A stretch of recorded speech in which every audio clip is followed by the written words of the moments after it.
नमस्कार, इतना स्वदेश के अगले हफ्ते की तैयारी में आपका स्वागत है। मैं हूं मनीष गिरी। हफ्ते के लिए भारतीय बाजार अगले आधे घंटे में बताऊंगा कि इस हफ्ते भारतीय बाजारों में क्या हुआ और अगले बाजारों पे आपकी क्या रणनीति होनी चाहिए, क्योंकि हमने देखा कि इस हफ्ते लगातार बाजार में गिरावट का ट्रेंड देखने को मिला। अगर पूरे हफ्ते की बात की जाए इस हफ्ते में, तो निफ्टी में करीब 1% से ज़्यादा की गिरावट देखने को मिली है। अगर इस पूरे हफ्ते के निफ्टी के हाई और लो को आप देखिए तो ये समझ में आया कि चिंता कहाँ है। अक्सर मैं ये कहता हूँ कि अंत भला तो सब भला। आज का मामला थोड़ा उल्टा है। अंत जो है, यानी हफ्ते का अंत जो रहा आज इस हफ्ते का, वो बेहतर नहीं कह सकते हैं, क्योंकि निफ्टी जो है कहीं ना कहीं इस हफ्ते के जो रेंज है उसके नीचे की तरफ बंद होता हुआ दिखा है। 19,512 इंटरडे चार्ट आप देखेंगे तो समझ में आएगा। 19,512 जो है निफ्टी का इस हफ्ते का लो है, और कमोबेश उसी के आसपास इस हफ्ते निफ्टी बंद होता हुआ दिखा 19,520 के 42 के आसपास। तो कहीं ना कहीं इस हफ्ते के लो के आसपास ही निफ्टी बंद हुआ है। इस हफ्ते कई बार इसने कोशिश की 19,600 के ऊपर बंद होने की, उसके ऊपर टिकने की, लेकिन फाइनली सफल नहीं हो पाया। याद रखें इस हफ्ते का हाई निफ्टी का जो है 19,849 है, यानी 19,850 का एक ऐसा जोन था जिसके बारे में लगातार जानकार कह रहे थे कि 19,850 के ऊपर अगर ट्रेड करेगा तो एक अच्छी मजबूती देखने को मिल सकती है। वो नहीं हुआ और नीचे की तरफ जो है 19,512 का लो है उसके आसपास आया। अब ये देखना होगा कि क्या अगले हफ्ते 19,500 को होल्ड करता है कि नहीं, क्योंकि अगर ये लेवल टूटता है तो गिरावट और गहरा सकती है। आगे समझेंगे क्यों। बैंक निफ्टी देखिए, बैंक निफ्टी में हमने देखा कमोबेश इसी हफ्ते ऐसा ही ट्रेंड देखने को मिला। यहाँ भी 1% से ज़्यादा गिरावट देखने को मिली। 44,590 के आसपास का इसने हाई बनाया था इस हफ्ते, लेकिन अब उसके लिए 44,000 पार करना लास्ट के 1-2 दिनों में देखेंगे बहुत मुश्किल होता हुआ दिख रहा है। 43,571 का लो है, वो कह सकते हैं कि उसी लो के आसपास इस हफ्ते निफ्टी जो है बंद होता हुआ दिखा। यानी कि कहीं ना कहीं शुक्रवार के सत्र में बाजार एक कमज़ोर नोट पे, वीकली नोट को देखेंगे तो उसके हिसाब से बेहद कमज़ोर नोट पे बंद हुआ है। कई सारे शेयर्स हैं, हालांकि मैम अगर मिड कैप स्टॉक्स देखिए, मिड कैप इंडेक्स देखिए, वहाँ प्रदर्शन ठीक ठाक देखने को मिला है। स्मॉल कैप इंडेक्स देखिए, वो तो कम से कम पॉजिटिव में बंद होने में कामयाब रहा। करीब 0.5% की वहाँ मजबूती स्मॉल कैप इंडेक्स में देखने को मिली। मिड कैप इंडेक्स में गिरावट देखने को मिली, स्मॉल कैप इंडेक्स में मजबूती थी। अब 2 इंडेक्स देखिए जो इस हफ्ते सबसे बड़े लूजर कह सकते होते हुए दिखे। एक रियल्टी इंडेक्स देखिए, हमने देखा एक बड़ी रैली देखने को मिली थी रियल्टी इंडेक्स में बीते हफ्ते, जब उसके पहले हमने देखा जब बाजार में थोड़ी तेजी आई थी। इस हफ्ते सबसे ज़्यादा गिरावट जो है निफ्टी रियल्टी इंडेक्स में देखने को मिली। और ऑटो एक ऐसा सेक्टर है जहां इस हफ्ते खरीदारी देखने को मिली, थोड़ी मजबूती के साथ बंद होने में कामयाब हुआ। इसके अलावा सभी इंडेक्स में दबाव देखने को मिला। तो क्या अगले हफ्ते के लिए चिंता का बात है, या नतीजों का सीजन शुरू हो चुका, उसका असर देखने को मिलेगा और वही बाजार का मूड सुधार सकता है? ये समझने की कोशिश करते हैं, और ये बताने के अलावा से दो जानकार जुड़ चुके हैं। एमके ग्लोबल के कपिल शाह हैं और कोटक सिक्योरिटीज़ के अमोल अठावले हैं। आप दोनों का शुक्रिया अमोल और कपिल, इतना स्वदेश को समय देने के लिए और बात करने के लिए। जिस तरीके से आज की क्लोजिंग हुई है, क्या ये क्लोजिंग थोड़ा हमें चिंता बता रही है कि यहाँ से थोड़ी और गिरावट देखने को मिल सकती है? अमोल, आपसे समझना चाहूँगा। आपने बिल्कुल सही कहा कि एक मार्केट एक रेंज बाउंड एक्टिविटी में चला, बट एक दो इंटरेस्टिंग पॉइंट्स है कि निफ्टी 20 और 50 डे सिंपल मूविंग एवरेज के नीचे क्लोज हुआ है, तो ये थोड़ा सा वार्निंग सिग्नल है। तो मुझे लगता है कि गोइंग फॉरवर्ड अगर हम देखते हैं तो ये रेंज बाउंड एक्टिविटी जो है वही कंटिन्यू रहने के चांसेस है। और इंडेक्स में मुझे लगता है कि 19,500 एक बेस सपोर्ट है, जो अगर वो ब्रेक होता है तो ही आई थिंक मुझे लगता है कि आने वाले दिनों में करेक्शन बढ़ सकता है। और ऊपर में अगर मैं देखता हूँ तो यस, इमीडिएट जो रेजिस्टेंस रहेगा वो 19,600 19,650, आई थिंक ये दो क्रूशल रेजिस्टेंस लेवल है। वहां वहीं से ही आगे अगर इंडेक्स ट्रेड होता है तो फिर एक नया अपट्रेंड रैली आने के चांसेस है। बट अभी के लिए, फिलहाल के लिए मुझे लगता है ये जो रेनबो टेक्सचर है एक्सपायरी तक यही कंटिन्यू रहने के चांसेस काफी ज्यादा है। को लेके क्या नजरिया अमोल आपका?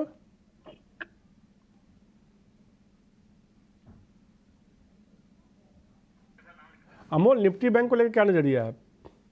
जी सर। क्योंकि निफ्टी बैंक ज़्यादा कमजोरी दिखा रहा है। जी बराबर है। निफ्टी बैंक इनफैक्ट 1.3% के करीब आसपास करेक्शन हुआ है, और ये भी 50 और 20 डे सिंपल मूविंग एवरेज के नीचे ही ट्रेड हो रहा है। अगर यही टेक्सचर रहा तो शायद going forward Nifty bank 200 day simple moving average तक भी करेक्ट हो सकता है। जो लेवल वाइज अगर हम देखते हैं तो 43,200 या 43,100 के आसपास बैंक निफ्टी करेक्ट हो सकता है।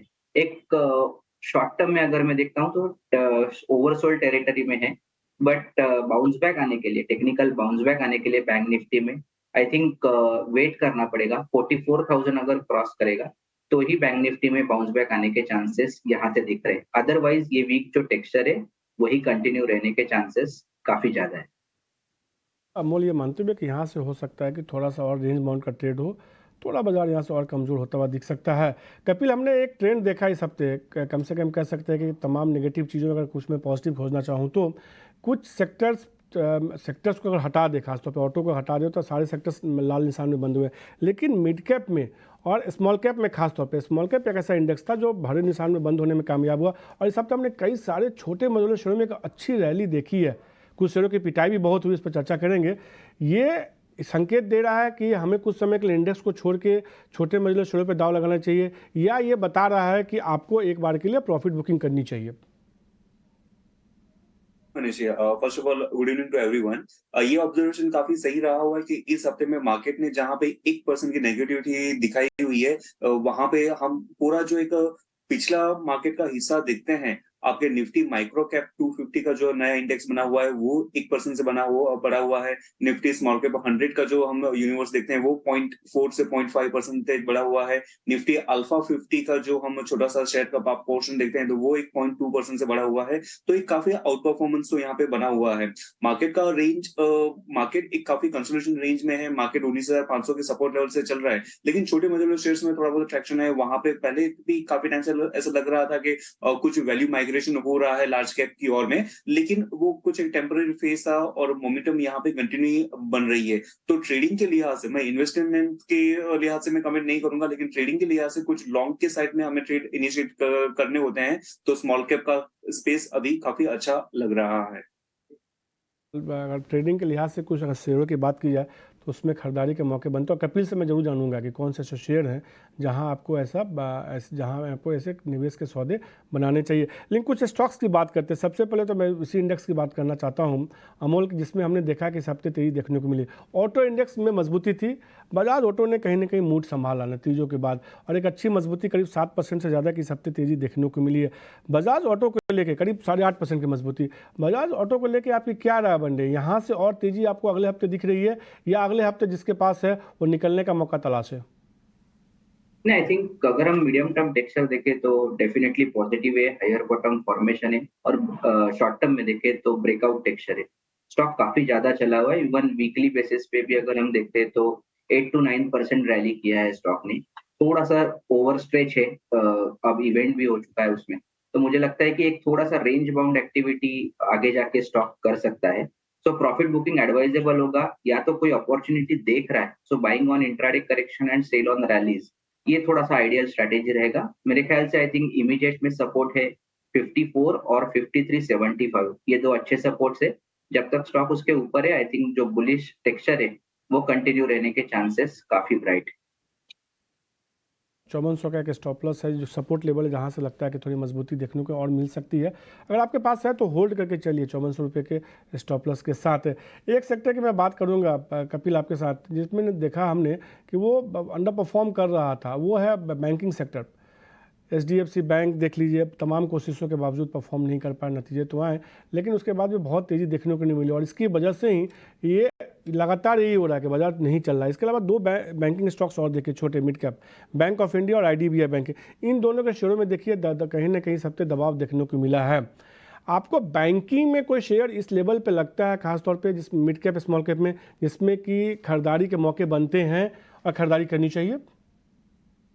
पहले बैंक निफ्टी का हम चार्ट देखते हैं यहाँ पे, तो 43,700 के लेवल के यहाँ पे चला हुआ है। इस सपोर्ट लेवल को मैं as a glass support level मानता हूँ, क्योंकि यहाँ से हमें कुछ पॉजिटिव मोमेंटम नहीं देखने मिला हुआ है। और बैंक निफ्टी और निफ्टी का जो हम एक रेशियो या फिर स्ट्रेंथ एनालिसिस करते हैं तो बैंक निफ्टी ऑफकोर्स एक वीक काउंटर है।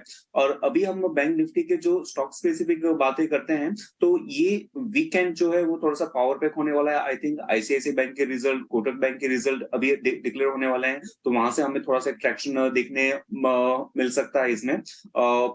प्राइवेट बैंकिंग सेक्टर्स में थोड़ा सा आज के दिन में हमने रुझान थोड़ा पॉजिटिव की ओर देखा हुआ था, क्योंकि आईसीआईसी बैंक, कोटक बैंक ने कंपैरेटिवली कुछ अच्छा किया होता है, लेकिन स्ट्रक्चर अभी भी इतना इंप्रूव नहीं है और पीएसयू बैंक में थोड़ा सा सेलिंग प्रेशर अभी बढ़ता जा रहा है, वो हम देख रहे हैं। तो स्टॉक स्पेसिफिक अगर मैं बैंकिंग स्टॉक्स में देखता हूँ, तो जो मिड टायर के जो स्टॉक्स है, लेट्स से ना आरबीएल बैंक एक हो गया, तो वहां पे मुझे एक रिलेटिव बेटर स्ट्रेंथ देखने मिल रही है। और बाकी के लार्ज कैप बैंकिंग स्टॉक के लिए हमें थोड़ा सा और वेट करना पड़ेगा, स्टॉक स्ट्रक्चर में कुछ निखार है उसके बाद में हम उसमें देख सकते हैं, लेकिन हाल के लिए RBL bank. RBL bank, banking stocks में आरबीएल बैंक है जो एक कपिल को पसंद आ रहा है, उनको लगता है यहाँ से थोड़ी इसमें मजबूती अगले हफ्ते देखने को मिल सकती है।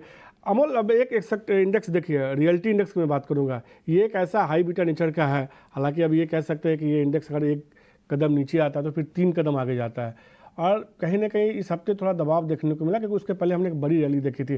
तमाम स्टॉक्स देखिए, चाहे डीएलएफ देखिए, लोढ़ा देखिए, इन तमाम शेयरों का एक अच्छा खासा प्रदर्शन देखने को मिला इस हफ्ते। बहुत अच्छी तेज़ी तो नहीं थी, कुछ में दबाव था, कुछ में तेज़ी देखने को मिली।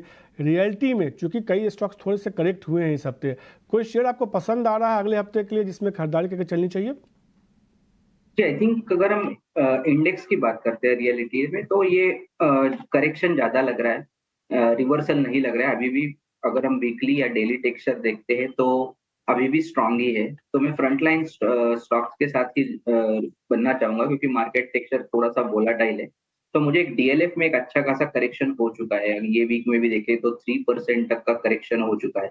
और ओवरऑल अगर हम फॉर्मेशन डीएलएफ के देखते हैं तो भी हायर बॉटम है, ब्रेकआउट्स हो रहे तो सस्टेनेबल हो रहे। तो मुझे लगता है कि एट करंट लेवल अगर मार्केट सस्टेन होता है ये लेवल पे, तो डीएलएफ में एक अच्छी खासी opportunity, but positional point of view से अच्छा लग रहा है। 540 और 542 के एक सपोर्ट्स निकल के आ रहे हैं, और ऊपर में मुझे लग रहा है कि 578 580 तक ये वापस जा सकता है। डीएलएफ एक शेयर है जो अब मजबूती दिखा सकता है, यहाँ से 542 के आसपास का स्टॉपर्स लगा के आपको खरीदारी करनी तो करके चल सकते हैं अगले हफ्ते के लिए। 560 570 के ऊपर भी वापस से शेयर जाता हुआ दिखेगा। आईटी एक ऐसा इंडेक्स था जिसके हमने देखा कि इसमें इस हफ्ते गिरावट देखने को मिली कपिल, और कई स्टॉक्स जिसके नतीजे हैं, इन्फोसिस, टीसीएस, तमाम हेवी वेट के नंबर आ चुके हैं और ये परफॉर्म नहीं कर रहे हैं। विप्रो ने तो अपने गाइडेंस पहली बार दिया, वो भी काफ़ी कम गाइडेंस दिया, उसका हम असर देखा हमने विप्रो पे दबाव देखने को मिला। अगले हफ्ते के लिए टेक महिंद्रा जैसे बड़े आईटी कंपनियों के अब ज़्यादा तो बचे नहीं, 1-2 के ही नंबर आने वाले हैं, बाकी मैक्सिमम मिड कैप कंपनियों के ही है। आईटी में अगर लार्ज कैप को मैं छोड़ दूँ, मिड कैप में कोई शेयर आपको लगता है कि खरीदारी करनी चाहिए? क्योंकि मिड कैप आईटी शेयरों का प्रदर्शन मिला जुला कर देखा जाए तो काफ़ी बेहतर देखने को मिला है। आईटी के स्टॉक का मैं इस पर्टिकुलर वीक का परफॉर्मेंस देखता हूं, तो जो टॉप 5 स्टॉक्स जो इस पर्टिकुलर वीक में चले हुए हैं, एक तो आपका एलटीआई है, पर्सिस्टेंट है, बिरला सॉफ्टवेयर है, वही आपके स्टॉक चले हुए हैं। उसके बाद में आपका इन्फोसिस आता है, लेकिन इन्फोसिस की नेगेटिव रिटर्न ही रहा इस पर्टिकुलर वीक में। मेरा थोड़ा सा कॉन्ट्रा व्यू है, पोजिशनल पर्सपेक्टिव से। शॉर्ट टर्म में इतना नहीं रहेगा, तो पोजिशनल पर्सपेक्टिव में देखते हैं तो मुझे इन्फोसिस इस करंट लेवल पे काफी अच्छा लग रहा है, लेकिन एज आई सेड काफी टाइम ले सकता है रिटर्न आने के लिए। और नेक्स्ट वीक के लिए हम अगर देखते हैं तो मुझे बिरला सॉफ्ट का जो एक ट्रैक्शन देखने मिला हुआ है, जो इस हफ्ते में माइल्डली पॉजिटिव में बना हुआ है, और स्टॉक ने थोड़ा सा साइडवेजनेस दिखाया है, लेकिन जो इसके मूविंग एवरेज का सपोर्ट लेवल है वहां पे वो अभी भी टिका हुआ है। तो नेक्स्ट हफ्ते में चांसेस है कि बिरला सॉफ्ट में हमें थोड़ा सा ट्रैक्शन कंपेरेटिवली ज्यादा देखने मिल पाए as compare to its peers. तो इन्फोसिस एक शेयर है जिसमें कि कपिल को लगता है खरीदारी करनी चाहिए, लेकिन आपको नज़रिया जो है ट्रेडिंग के लिए नहीं, थोड़ा सा लंबा नज़रिया रखते हैं तो आपको इसमें पैसा बनता हुआ दिखेगा। अब अगले हफ्ते कई सारे ट्रिगर नतीजे हैं, जैसे मैंने कहा टेक महिंद्रा के आने वाले, इसके अलावा और भी कई बड़े अहम ट्रिगर्स हैं, मारुति के भी नंबर आने वाले। कौन कौन से नंबर्स आने वाले हैं, कौन कौन से बड़े ट्रिगर्स हैं, ये सब कुछ बताने के लिए मेरे साथ मेरी सहयोगी वामाक्षी जुड़ चुकी हैं। वामाक्षी, अगले हफ्ते के लिए कौन से बड़े ट्रिगर्स हैं? जी बिल्कुल, अगला हफ्ता शॉर्ट ज़रूर है, मगर यहाँ पर हम काफ़ी एक्शन देख रहे हैं। इनफैक्ट अगर हम वीकेंड पर देखें तो आईसीआईसीआई बैंक और कोटक महिंद्रा बैंक के नतीजे आएंगे और इसी के चलते ये स्टॉक्स फोकस में रहेंगे। इसके अलावा अक्टूबर 3 को इन्फोसिस पर हमारी नज़र रहेगी, क्योंकि वो दिन आखिरी दिन होगा इन्फोसिस के शेयर को खरीदने का, अगर आपको डिविडेंड के लिए एलिजिबल होना है तो। नेटवेब टेक के भी करीब 3% शेयर्स लॉकिंग पीरियड से बाहर आ रहे हैं, सो डेफिनेटली ये स्टॉक भी हमारे रेडार पर रहेगा। अक्टूबर 24 को इंडियन मार्केट्स बंद रहने वाले हैं, मगर हमारी नज़र होगी S&P ग्लोबल सर्विसेज, मैन्युफैक्चरिंग और कंपोजिट PMI जो US की तरफ से आएगा। इसके अलावा 25 को हमारी नज़र होगी टेक महिंद्रा और एक्सिस बैंक के नतीजों पर। इसके अलावा आगे एक IPO भी खुलने जा रहा है सब्सक्रिप्शन के लिए अक्टूबर 25 से लेकर अक्टूबर 27 तक, और ये IPO है ब्लू जेट हेल्थ केयर का। सोनाटा सॉफ्टवेयर भी बोनस शेयर्स के इशू को कंसिडर करने वाले हैं, और इसके अलावा टेक महिंद्रा भी इंटरिम डिविडेंड के पेमेंट पर चर्चा करेंगे बोर्ड मीटिंग में।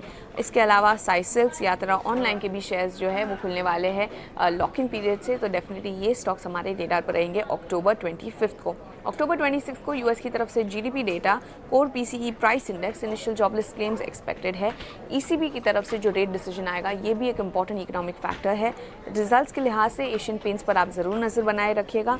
सिग्नेचर ग्लोबल के भी करीब 3% शेयर्स है ये दिन पर लॉकिंग पीरियड से बाहर आने वाले हैं। श्रीराम फाइनेंस पर भी फोकस करेगा क्योंकि कंपनी एक इंटरिम डिविडेंड को तो डिक्लेयर करने पर चर्चा करेगी, और उसी के साथ फंड रेजिंग पर भी कंपनी चर्चा करेगी। इसके अलावा अगर हम देखें तो astral, ICICI Lombard, ICICI securities, LTI माइंट्री और LTTS भी फोकस में रहेंगे, क्योंकि डिविडेंड के लिए एलिजिबल होने के लिए कल अगर हम देखें अक्टूबर 26 आखिरी दिन होगा ये सारे शेयर्स के लिए। आखिर में हम फोकस करेंगे अक्टूबर 27 पर। काफ़ी सारे नतीजे यहाँ पर एक्सपेक्टेड है डॉक्टर रेड्डीज की तरफ से, बजाज फिनसर्व, सिप्ला, मारुति सुजुकी और SBI लाइफ जैसे काउंटर्स फोकस में रहेंगे। और इसके अलावा Jindal stainless, happiest mind technology और RK फोर्जेंस पर हमारी नज़र रहेगी, क्योंकि अक्टूबर 27 आखिरी दिन होगा ये शेयर्स को खरीदने का अगर आपको डिविडेंड के लिए एलिजिबल होना है तो।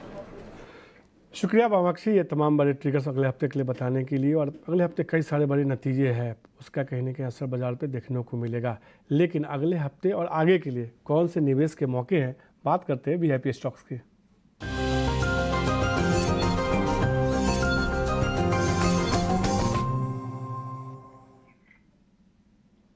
अमोल, आपके साथ शुरुआत करूंगा। कौन से VIP स्टॉक्स आपको पसंद आ रहे हैं यहाँ पे? जी, मैं स्ट्रैटेजी यही है कि मार्केट टेक्सचर थोड़ा सा वोलेटाइल है, तो सपोर्ट्स लेवल पे जो स्टॉक्स अवेलेबल है उसी पे फोकस किया है मैंने। तो एक गोदरेज CP मुझे अच्छा लग रहा है एट करंट लेवल्स। CMP 988 के आसपास है। पोजिशनल पॉइंट ऑफ व्यू से मुझे लग रहा है कि 1038 और 1050 तक जा सकता है, और 964 उसका स्टॉप लॉस रहेगा। और दूसरा कॉल मुझे लग रहा है कि एक Apollo tyre at current level अच्छा लग रहा है 383 के आसपास। टारगेट पोजिशनली ही रहेगा उसका 400 एंड 407, और स्टॉप लॉस उसका रहेगा 374। एक हायर बॉटम फॉर्मेशन हुआ है, stock 20 day simple moving average के ऊपर ट्रेड हो रहा है। सो इवन करेक्शन मार्केट्स में भी ये स्टॉक अच्छे खासे फॉर्मेशन मेंटेन कर रहा है। सो मुझे लग रहा है कि अगर यहाँ से मार्केट बाउंस बैक होता है तो आई थिंक इसमें एक फ्रेश अप ट्रेंड रैली आने के चांसेस दिख गया है। तो दो शेयर जो जिसमें यहाँ से लगता है कि थोड़ी मजबूती देखने को मिल सकती है, दोनों में अमूल ने स्टॉप लॉस भी बताया है। पहले अपोलो टायर 400 पहला टारगेट, 407 दूसरा टारगेट साथ आपको खरीदारी करनी है। 374 रुपये का आपको इसमें स्टॉप लॉस लगा। जो दूसरा शेयर है वो गोदरेज कंज्यूमर है, जिसमें उनको लग रहा है कि मजबूती देखने को मिल सकती है अगले हफ्ते के लिए। 1038 का पहला टारगेट होगा, 1050 का दूसरा टारगेट होगा। 964 रुपये का गोदरेज कंज्यूमर जो उनका दूसरा शेयर है, जिसमें वो खरीदारी करने की सलाह दे रहे हैं। मजबूती देखने को मिलती है। GCPL गोदरेज कंज्यूमर यही शेयर है, इसलिए मैंने आपको गोदरेज कंज्यूमर बता दिया ताकि आप कई बार GCPL से कई लोग नहीं समझ पाते हैं। ये शेयर गोदरेज कंज्यूमर है। कपिल, आपकी तरफ से कौन से शेयर होंगे? जी, मार्केट का रुझान जैसे अमोल जी ने बताया कि थोड़ा सा नाजुक मूड पे है, तो मैं एक डिफेंसिव स्टॉक पे बेट लेना चाहूंगा, और डिफेंसिव स्टॉक्स में भी जो एक आउट परफॉर्मिंग स्टॉक है वहां पे मेरा ध्यान रहेगा। तो टाटा कंज्यूमर एक स्टॉक है जो ब्रेकआउट दिया था, रिट्रेस करके आज के दिन में थोड़ा सा फिर से एक मोमेंटम मूव में आता हुआ दिखने मिला था। तो टाटा कंज्यूमर 900 के रुपए पे बाय करना बनता है, 880 का स्टॉप लॉस रहेगा, और ऊपर में 940 का टारगेट हमें आता हुआ दिखने मिलेगा। और जो दूसरा स्टॉक है, तो इस हफ्ते हमने देखा है कि ऑटो सेक्टर का ऊपर चला है, लेकिन ऑटो सेक्टर में खास करके 2 एंड 3 व्हीलर्स में मोमेंटम थी, और काफी हद तक कुछ ऑटो एंसिलरीज में भी मोमेंटम थी। तो यहाँ पे मेरा एक बाय का कॉल रहेगा एंड्योरेंस पे। तो एंड्योरेंस ने भी काफी गिरावट के बाद में सपोर्ट लेवल लेके बेस बना के अभी थोड़ा सा ऊपर में हमें ट्रैक्शन देखने मिल रहा है। तो 1637 के लेवल पे बाय का व्यू बनता है। स्टॉप लॉस उसका कुछ 1570 का रहेगा, और टारगेट ऊपर की साइड में मुझे 1740 के आते हुए देखने मिल रहे हैं। तो दो शेयर टाटा कंज्यूमर खरीदारी करने की सलाह है कपिल की तरफ से, मजबूती देखने को मिल सकती है। इसमें जो है आपको टारगेट रखना है 940 रुपये का, स्टॉप लॉस होगा 880 रुपये का होगा। इंडोरास टैंक उनको पसंद आ रहा है, 1740 का टारगेट होगा, 1570 का इसमें स्टॉप लॉस लगाना। कपिल, अमोल, शो से पहले आप लोगों ने चर्चा तो नहीं कर लिया था आपस में कि दोनों एक एक कंज्यूमर स्टॉक्स को पकड़ते हैं, टाटा कंज्यूमर, गोदरेज कंज्यूमर। और हमारी पिक हाँ, एक एक बताइए जी अमोल, पहले आप बताइए। नहीं, actually comparatively overall market texture देखे तो पैटर्न्स काफी प्रॉमिसिंग है एफएमसीजी स्टॉक्स में, और सेफ बेट है। ग्लोबल इम्पैक्ट थोड़ा सा इतना होता नहीं स्टॉक्स पे, तो वहां पे फोकस हमने किया होगा। शायद कपिल ने भी आई थिंक वही सोचा होगा। अभी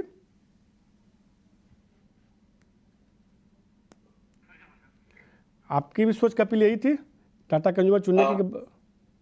जी, कोइंसिडेंटली दोनों कॉल्स पे एक ओवरलैपिंग मींस एक तरीका सेम थॉट प्रोसेस बैठा हुआ है कि एफएमसीजी स्टॉक्स, और उनका भी एक अपोलो टायर्स था जो एक ऑटो सेक्टर्स के रिलेटेड है, और मेरा भी एंड्योरेंस का स्टॉक था जो इस सेक्टर का एक आउट परफॉर्मिंग कैंडिडेट रहा हुआ है। तो yes, broadly thought process same ही रहा हुआ है। कपिल जल्दी से 30 सेकंड में से बताइए, आपने एक शब्द इस्तेमाल किया था कि बाजार बहुत नाजुक मोड़ पे है, वाकई कोई चिंता की बात है क्या? 19,500 के नीचे थोड़ा सा मुझे पेन लग रहा है, 19,350 के 19,500 तक ठीक है। तो 19,500 का लेवल अगले हफ्ते के लिए नज़र बना के रखिए। अगर 19,500 का लेवल टूटता है तो बाजार वहाँ से कमज़ोर हो सकता है, फिर 19,300 350 तक भी जा सकता है, थोड़ी गिरावट घड़ा सकती है। कपिल और अमोल, आपका शुक्रिया 18 और स्वदेश को समय देने के लिए और तमाम शेयरों पर विस्तार से चर्चा करने के लिए। अगले हफ्ते की तैयारी में आज के लिए इतना ही। मुझे दीजिए इजाज़त, नमस्कार।